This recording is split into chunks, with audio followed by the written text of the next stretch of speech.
New Jalpaiguri থানার পুলিশের অভিযানে উদ্ধার 4টি চুরি যাওয়া ই-রিকশা, গ্রেপ্তার 3 অভিযুক্ত। দফায় দফায় জিজ্ঞাসাবাদ করে অভিযুক্তদের গ্রেপ্তার করে তাদের হেফাজত থেকে চুরি যাওয়া ই-রিকশাগুলি উদ্ধার করতে সক্ষম হয়েছে পুলিশ। জানা গিয়েছে, ডিসেম্বর মাসের 3 তারিখ অবিনাশ মণ্ডল নামে এক ব্যক্তির ই-রিকশা চুরি যায়। সেই সময় বিষয়টি নিয়ে নিউ জলপাইগুড়ি থানায় অভিযোগ দায়ের করা হলে তদন্তে নামে নিউ জলপাইগুড়ি থানার সাদা পোশাকের পুলিশ। এরপর বিভিন্ন সূত্রকে কাজে লাগিয়ে নিউ জলপাইগুড়ি থানার পুলিশ গত 7 তারিখে গৌতম রায় নামে এক দুষ্কৃতীকে গ্রেফতার করে। গৌতমের হেফাজত থেকে উদ্ধার হয় একটি ই-রিকশা।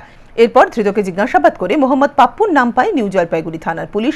19 তারিখ পাপ্পুকেও গ্রেফতার করে পুলিশ। তবে পাপ্পুর হেফাজত থেকে কোনো ই-রিকশা উদ্ধার করতে পারেনি তারা। জিজ্ঞাসাবাদে পাপ্পু পুলিশকে জানায় এই ই-রিকশা চুরির চক্রের কিংপিন গৌতমই ই-রিকশা চুরি করে পাপ্পুকে দেয় এবং পাপ্পু ধনেশের হেফাজতে সেই ই-রিকশাগুলি জমা রাখে। এরপর আদালতে তুলে রিমান্ডে নেয় নিউ জলপাইগুড়ি থানার পুলিশ পাপ্পুকে। খোঁজ শুরু হয় ধনেশের। 21 তারিখ ধনেশকেও পাকড়াও করে নিউ জলপাইগুড়ি থানার পুলিশ।